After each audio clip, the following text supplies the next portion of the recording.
I use this a lot in my teaching about narcissism. Don't defend, don't engage, don't explain, and don't personalize. This idea is that you wouldn't just give away your normal passwords. Don't give away your psychological passwords, your deep vulnerabilities, because I'll tell you why, they'll use them against you. Narcissistic people will always weaponize your vulnerabilities. They'll pull that vulnerability out and they will use it against you. And I have watched people be destroyed, having people take those vulnerabilities they shared with someone and having them be used against them in all kinds of terrible ways. You know, sticks and stones can break my bones. Words will never hurt me. I'm thinking words are what's hurting people more than the sticks and stones. I think some people feel like, beat me with a stick, but please stop. Stop criticizing me. Stop undermining me. Stop invalidating me. I can handle that other piece. And obviously we don't want either, but we underestimate the harm words can do. And what ends up happening is when a person is getting chronically emotionally and verbally abused, or like I said, gaslighted, invalidated in a relationship, a lot of times they don't get empathy or support from other people. They say, oh, come on, it's not like they're beating you up. Oh, come on, it's not like they're, doing this, like something physical. And I'm thinking, this is the stuff that breaks a psyche. And because you can't, a broken psyche doesn't look like a bruise or a black eye, but rather it's a far deeper wound, it gets missed. So yeah, you better believe words hurt you. And in fact, that's how people get injured as children. That's how people get injured in the workplace, certainly in their intimate relationships, in their family relationships. 90% of the time, it's words. The challenge here becomes is that it's almost like we have to start at a foundational level, right? People have to respect and believe in their own reality and respect and believe in themselves.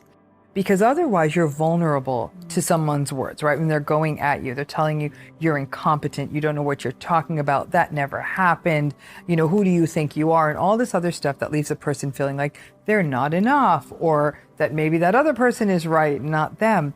So all of that is foundational work that most people never do. Then you're in this relationship where somebody is speaking to you in these sort of dismissive, gaslighty, manipulative sorts of ways.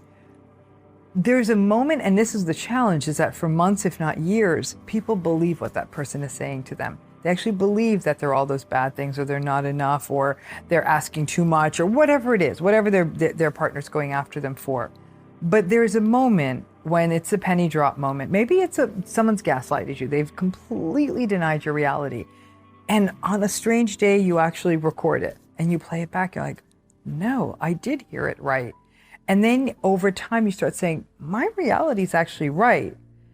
And one of the things I say, I use this a lot in my teaching about narcissism. I call it the DEEP technique. And DEEP stands for don't defend, don't engage, don't explain, and don't personalize. And if you can hold on to those 4 rules, which are not simple rules, they're hard rules, but don't defend, don't engage, don't explain, don't personalize. Don't defend is when somebody is saying you did something and you didn't do it, don't defend it. There's no point, because now what happens is you start going down the rabbit hole. And the don't engage part really means that you pull back quite a bit. You recognize that I'm always walking on eggshells. No matter how I say this, I get it wrong. And the don't personalize piece is this is them. It's not you. And especially the don't personalize piece, that's hard for people. They think it's got to be me. And I'm like, no, it's not you. If anything, you're so empathic that you're easy to take advantage of because they know you're going to keep coming back. So having those 4 simple rules, and those would apply to any kind of relationship. I also tell people it's incredibly important to have other voices in your life, other supports, whether that's friends, colleagues, family members, whoever your people are. What you start seeing is that all these other people are saying, I'm solid, I'm good, I'm kind, I'm competent. One person only is saying these things. And which side you're going to go on. And what makes it harder is if people heard these negating messages in childhood. So because then the narcissistic partner comes along and they're basically reinforcing these messages of I'm not enough from childhood. That cycle of defending and rationalizing someone who's saying you're not enough, something we call trauma bonding. You actually justify the narcissistic person. And that's a cycle that started in childhood. The child doesn't have an option. The parent they got, so they will justify that. Let's face it, a lot of people can't leave these relationships for reasons of kids, money, culture, religion, and I never discount those reasons. Those reasons are very real, and it's not for someone to say, well, you just got to get out. When you say that to people, they say, well, I can't get out, so this all feels helpless and hopeless. I'd written a book called Should I Stay or Should I Go? And I wrote that book because I know about half of people stay. Sometimes because they have to, sometimes because they haven't hit their rock bottom in it, whatever their reason is. So you don't have to rationalize your reason to me. Let's give you tools to stay. And that's the things like, don't over-engage, don't defend yourself, don't go down the rabbit hole. See that this is their sort of very limited ability, their lack of empathy, their entitlement. It's not yours, you're good. And by doing that, sometimes people can find the workarounds. It's not good for a person. I mean, in the long run, I think it's probably healthier to step away, but that's just not an option. People don't want to step away from relationships all the time. Because people say, I feel like I've become a doormat. It becomes strategic. It becomes intentional. This isn't about capitulating. This isn't about being a doormat. This is about saying, I'm not going to do this toxic dance with this person. Because in essence, when you get into that toxic dance with somebody who has a really antagonistic, narcissistic personality, you're giving them exactly what they want. They want to get in the mud. I'm telling people, don't get in the mud. Defending oneself when, for example, they're misheard or misunderstood in a healthy relationship is totally appropriate. So a person says, hey, why didn't you just say, listen, I put all the papers on your desk on the deadline. You didn't get to them. I get that, but I did do this. And in a healthy relationship, person say, oh my goodness, yes, you did. I'm so sorry. Appropriate, okay? What gets challenging with the narcissistic relationships in our lives is you almost have to have two sets of strategies. One set of strategies you maintain in your healthy relationship and a different toolkit in the narcissistic relationships. So you need to know when to engage and when not to engage. And I call that discernment. It's discerning how to be with the healthy folks and how to be with the unhealthy folks. Two sets of tools. Wow. You would not take a tennis racket to go play baseball. When you think about a firewalled computer, right?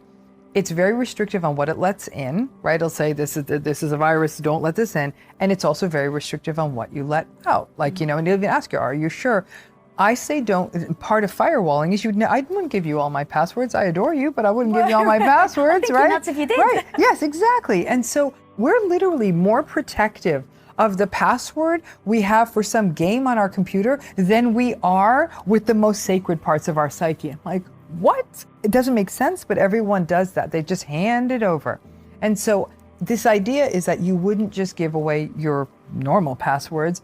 Don't give away your psychological passwords, your deep vulnerabilities, because I'll tell you why, they'll use them against you. Narcissistic people will always weaponize your vulnerabilities. So a lot of times early in a relationship, people open up and they share their vulnerabilities. Something that's really, really sinister about narcissistic relationships is during that love bombing phase, they'll look at someone and say, tell me the thing you least like about yourself. And you're like, ooh, we're sharing. They're putting that in some sort of evil vault in their brain that then when either you're in the devaluing cycle or the discarding cycle, you're having an argument, they'll pull that vulnerability out. It could be about anything. It could be about body image. It could be about something that happened to you in childhood. It could be about your family, a dream you have, and they will use it against you. And for a lot of people, it feels like the air has been sucked out of them. The most vulnerable thing that a person could share, they've shared with them. And it's like, in fact, in a cult structure, it's often called collateral.